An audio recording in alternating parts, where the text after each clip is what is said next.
Since official na nga, na sinagot na nga ni Miss P ang letter ni Mr. B. At ang huling tanong niya ay kung pwede nga daw siyang manligaw kay Katrina Halili. Which is sinagot naman ni Miss P. At nag-yes na ito. Kaya naman sobrang saya ni Chris Lawrence at napapaiyak pa nga ito. At syempre, ang next na tanong, kumusta naman kaya si Mama Malu, ang mama ni Kat? Ano kaya ang reaksyon niya? Dahil finally, nanliligaw na muli itong si Chris Lawrence kay Katrina Halili. Ating alamin ang kanyang nakakagulat na reaksyon na pati si Katrina Halili ay nagulat mismo sa kanyang mama. Alamin!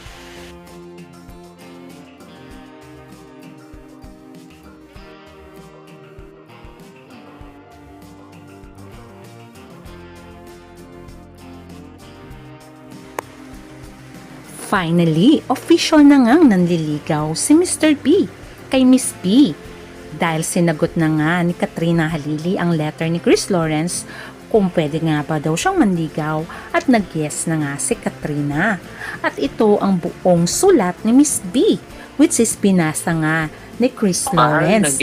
Kahit na hirap itong magtagalog, ay talagang binasa niya ang letter ni Miss B.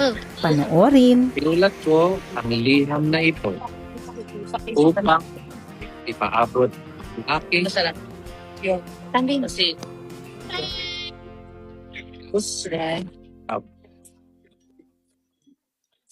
pusong paghingi ng paumanhin sapagkat sa hindi sinasadyang pagkakataon ng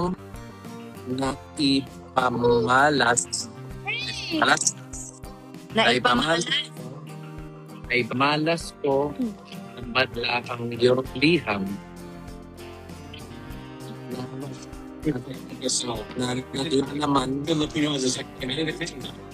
Nagalaman ang mga namumula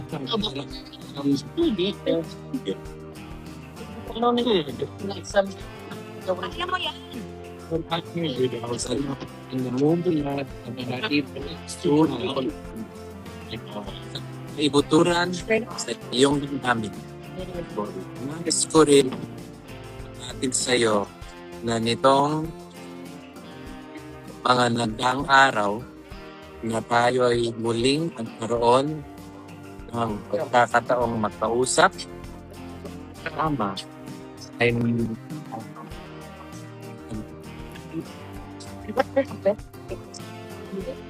pag nadulot Nagdulot? Nagdulot din sa akin ang mga ngiti Ngiti? mapagkakail ngiting hindi magkaya ang iyong kabaitan ang iyong kabutihan malasakit at iyong walang sawang pag-aaruga. Pag-aaruga.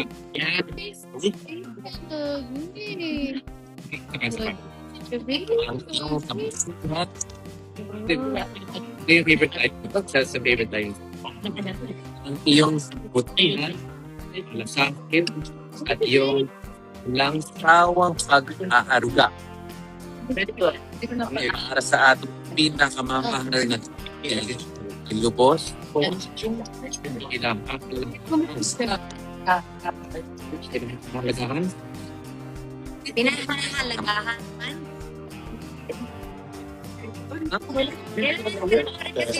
Sa YouTube, Chris. Para malaman mo paano siya basahin. Ikaw, basahin mo na, tuloy mo na, malapit ka na. Yung mga salita ay nakarating hindi lamang sa aking pandinig, kundi maging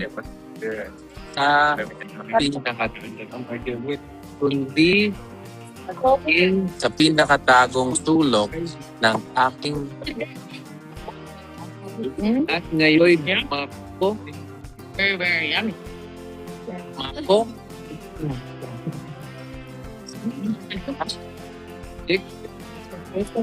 At ngayon, tumako tayo sa pinakamahalagang bahagi ng iyong iyong katanungan. Pwede, pwede na po ba manligaw? Matapos ang pasusing paglinagip ang ikipag-agisan na isip sa aking sarili at 2 gabing pag-isip sa isip habang pinapikinggan ang uri ng mga kuliglig. Ang aking sagutan ay oo. At ikaw ang pinaka-pinahinihin ay ikaw. Sige pa, go. Isa parang pinahihintang. Sige na, go. Basahin mo pa, Chris. Kaya mo yan. Laban. Oo. Sige. Ang aking kasagutan ay oo. Ikaw ang pinakahihintang manuyo ng akin. Lubos ang gumagalang. Pinubining mystery. Is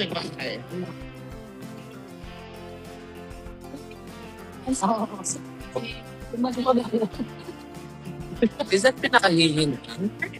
Basta. It's a yes.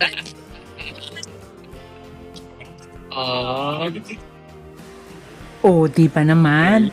Maiyak-yak pa nga si Mr. B dahil nag-guess na nga si Miss B at may cake pa itong pinagawa na it's a yes.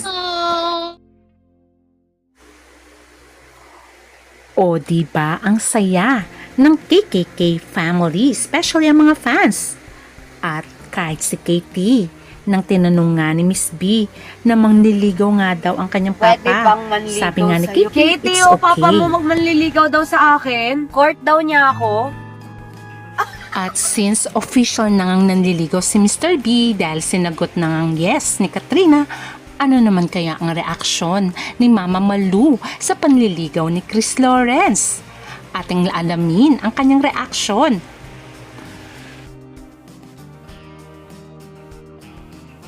Ni Mr. B. Bakit? Ay, hindi ka magalit, ma. O guys, alam niyo na ha, bakit galit yung boses ko ha, kasi yan, dyan nagmana. So, kung galit kayo sa akin na boses ko galit, ganyan talaga siya. Oh, ma, ano daw masabi mo sa letter ni Mr. B? Hindi ko naman nabasa eh. Ay. Wala. Wala daw. Wala daw, guys. Pagpatuloy mo. Ay, pagpatuloy daw yan. Diba? Support. Ha? Support si Tita Malu sa panliligaw. Marami nang hindi member, baka matapos. Gusto niya? Hindi, ano daw sabi sa panliligaw? Sa sulat. Tingnan natin. Ang daw. Ha? Ang daw masasabi mo sa sulat ni Mr. B? Maganda. Ay, kinikilig. Kinikilig siya, guys. Kinikilig siya. Maganda daw. Ikaw ba nagandahan? Ha? Nagustuhan mo ba? Secret! Naabangan pa nila yung sagot mo kung ano ka dyan eh. Kaya kung hindi mo nasasagot, At hindi na rin daw muna siya sasagot. ano lang. Pag totoo na, Ay. Anak pa ulit sa pama? saka na rin ako sasagot pag totoo na. Oo. Naiinit ulo niya guys. Huwag na kayong makulit ha. Pag may kasalan niyan, O, diba kahit nga sikat nagulat sa sinabi ni Mama Malu na ipagpatuloy daw ni Chris Lawrence yung sulat. At the same time, maniniwala lang daw siya pag may kasalan na. O, diba naman, botong-boto rin itong si Mama Malu kay Chris Lawrence. Matatandaan nga nung nagkasakit si Chris Lawrence ay sumama pa nga si Mama Malu para puntahan daw si KL at sinabi niya pa ngang magpagaling siya. At makikita nga si Mama Malu dito na kasama nila Kat, pati ang kanyang pinsan na nagsasayaw habang pinuntahan nila si Chris Lawrence para dalhan ng pagkain at ito nga ay ang kondo nitong si Chris Lawrence. Siyempre, bilang nanay, yun din siguro ang nais ni Mama Malu, ang magpakasal si Kat at itong si Chris Lawrence. Kaya sabi niya maniniwala lang daw siya pag may kasalan na, para daw lalong maging masaya si Katie. At alam niyo bang very close din si Katrina Halili sa mama ni Chris, na walang iba kundi si Mama Tina. At sabi nga ni Mama Tina noon, nais niyang magpakasal din talaga itong si Katrina at Chris Lawrence, alang-alang kay Katie. At yun din talaga ang nais ng mga magulang nila, ang sila ay magpakasal. Kaya ito ang ating aabangan. Hanggang saan kaya aabot ang panliligaw ni Mr. B? Since nanliligaw na nga officially si Chris Lawrence, ang kasagutan naman kung sasagutin kaya siya ng oo ni Miss B at magle-level up na, hindi lamang panliligaw, bagus ay magkarelasyon na. Ito naman ang next level na ating aabangan. O diba ang saya naman nila dito, para silang husband and wife na nagtutulungan. At ito ang wini-wish natin, na maisakatuparan tulad din ng wish ng mga magulang nila, ang sila ay magpakasal alang-alang kay Katie. At itong ating aabangan. Hanggang sa muli, please don't forget to like, share, and subscribe. Bye!